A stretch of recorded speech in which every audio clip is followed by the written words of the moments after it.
তো হ্যালো বন্ধুরা, আজ সকালে আমি বেরিয়ে পড়লাম একটা দাদাকে নিয়ে দেবগ্রামের দিকে। কেননা দাদাটা আমাকে আজ সকালেই ফোন করলো হঠাৎ যে আমরা দেবগ্রাম যাব। দাদারা জীবনপুরে ছিল, তাই দাদাদেরকে আমি চলে এলাম জীবনপুরে নিতে। তাই জীবনপুর হয়ে আমাদের পাশে দেবগ্রামটা যায়, তাই পাশে আমার ভালো হলো। ওইখানে গেলাম, তো ওই পাশ থেকে বেরিয়ে পড়লাম।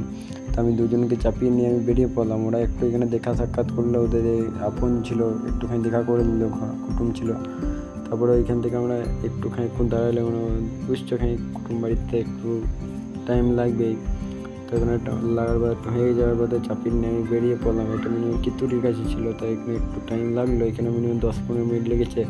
আর আজকে রোদটা অনেক দিয়েছে, তো হয়তো বিকেল দিকে জলটাও ধরতে পারে। তাই আমরা বেরিয়ে পড়লাম সকাল থেকে, মানে 11টা-12টাতে। বেশি দেরি করলাম না, 11টা বাজছিল তখন।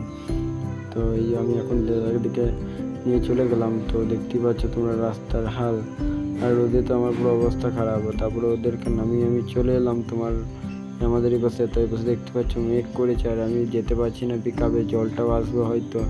কেননা এই পাশে তোমার পুরো রাস্তাটা যেটা আছে না, রাস্তাটা অনেক খারাপ আছে। এই রাস্তাটা করেছে জীবনপুরের রাস্তাটা রাঙালিয়ার এখানে।